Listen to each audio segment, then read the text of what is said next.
மோஷனுடைய நம்ம கண்டினியூஷன் பார்த்தோம். எப்படி பார்த்தோம் அப்படின்னு கேட்டு அதனுடைய கண்டினியூஷனை இப்போ பார்க்க போகிறோம். ஸோ பார்த்தீங்கன்னா v square is equal to 2gh calculate பண்ணணும், ரைட்டுங்களா?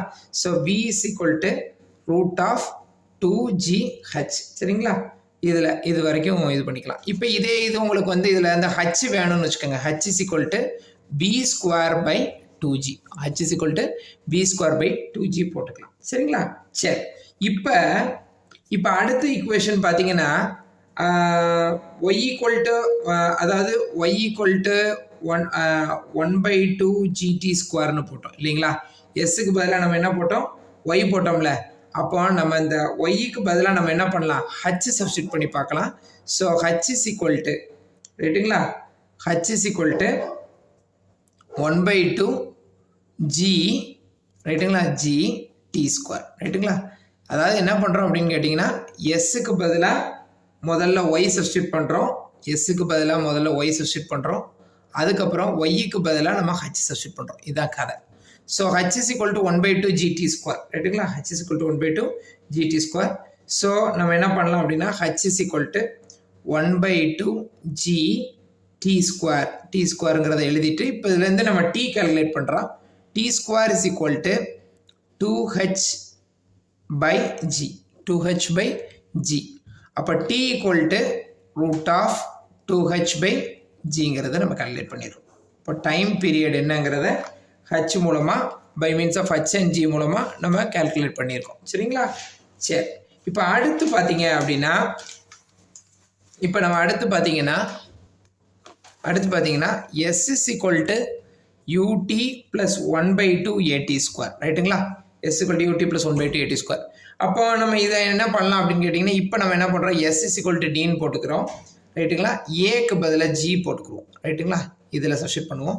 ஸோ எஸ்ஸுக்கு பதிலாக d போடுங்க, ut ப்ளஸ் 1/2, ஏக்கு பதிலாக g போடுங்க, ஏன்னா acceleration due to gravity, T square போட்டுக்கோங்க, ரைட்டுங்களா? ஸோ இதில் வந்து நமக்கு வந்து ஆக்சுவலாக when the body is at rest அப்படிங்கிற பட்சத்தில் initial velocity 0. So d is equal to 1/2 gt square, எஸ்க்கு பதிலாக d போட்டிருக்கோம், d is equal to 1/2 gt ஸ்கொயர். இது ஒரு டெரிவேஷன். இது வந்து d with respect to g and tங்கிற ஒரு கேல்குலேஷனுக்கு தேவையான derivation. I think is missing. இப்போ நம்ம வீடியோவில் கொஞ்சம் s is equal to ut plus 1/2 at square வரைக்கும் தான் இருக்கும்னு நினைக்கிறேன்.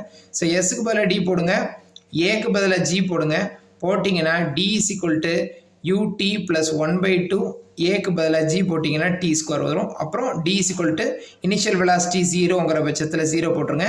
அப்போ இது 0 ஆயிடுச்சு அப்படிங்கிற பட்சத்தில் plus 1/2 gt square, T square is equal to d is equal to 1/2 gt ஸ்கொயர்ங்கிற ஈக்குவேஷனை நம்ம எடுத்துக்கிட்டோம். சரி, இப்போ தான் நம்ம கேஸ் பார்க்க போகிறோம், ஒவ்வொரு சப்ஜெக்டிவ் கேஸும் பார்க்க போகிறோம், ரைட்டுங்களா? இப்போ அடுத்து கேஸ் பார்ப்போம், சரிங்களா? கேஸ் 1. இப்போ ஃபஸ்ட்டு கேஸ். இப்போ கேஸ் 1ங்கிறது என்ன அப்படின்னு கேட்டிங்கன்னா, a body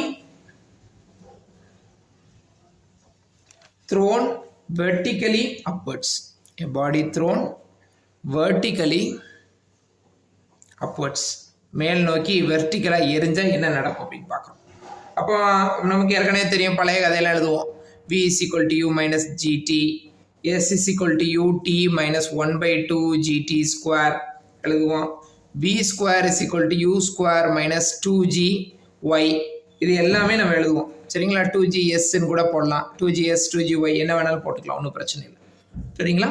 ஸோ இப்போ பாருங்கள், மோஷன் அண்டர் கிராவிட்டிக்கு ஒரு சின்ன டயக்ராம் வரைகிறேன்.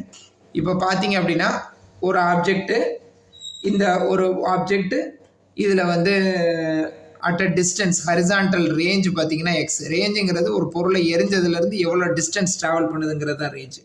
ஸோ ஏ ஓங்கிற பாயிண்ட்லேருந்து ஒரு ஆப்ஜெக்ட் வருது, அது வந்து பார்த்தீங்கன்னா அந்த ஏங்கிற பாயிண்டில் விழுகுது, புரியுதுங்களா?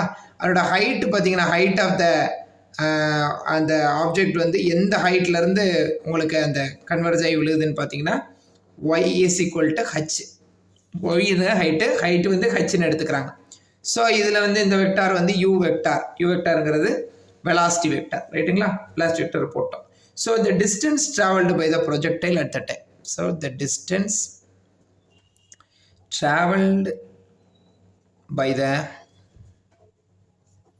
ப்ரொஜெக்டைல், இந்த ப்ரொஜெக்டைல்னா இந்த பார்ட்டிக்கல் வந்து கிராவிட்டி வழியாக வருது, கிராவிட்டி மூலமாக வருது இல்லையா, அதான் ப்ரொஜெக்டைல்னு சொல்கிறாங்க. Distance travelled by the projectile at a time T. Time டீயில் எவ்வளோ டிஸ்டன்ஸ் ட்ராவல் பண்ணியிருக்கோம் உங்களுக்கு ஏற்கனவே தெரியும். S is equal to ut plus 1/2 at ஸ்கொயருங்கிறது நம்ம எப்பயுமே டிஸ்டன்ஸ் ட்ராவல்டை கால்குலேட் பண்ணுறதுக்கு யூஸ் பண்ணுவோம். So S is equal to ut plus 1/2 at ஸ்கொயருங்கிறத யூஸ் பண்ணி நம்ம இப்போ என்ன பண்ணுறோம் அப்படின்னு கேட்டிங்கன்னா, இப்போ எஸ்ஸுக்கு பதிலாக எக்ஸ் போட்டுக்கோங்க, ரைட்டுங்களா. X is equal to UX, அதாவது எக்ஸ் டைரக்ஷனில் தான் இப்போ மூவ் ஆகுது, எக்ஸ் டைரக்ஷனில் தான் இந்த ஆப்ஜெக்ட் மூவ் ஆகுது இல்லையா. ஸோ எக்ஸ் டைரக்ஷனில் யூஎக்ஸ், ரைட்டுங்களா, U X into T plus 1/2 at square, 1/2 at square, ரைட்டுங்களா. ஸோ இதில் வந்து பார்த்தீங்கன்னா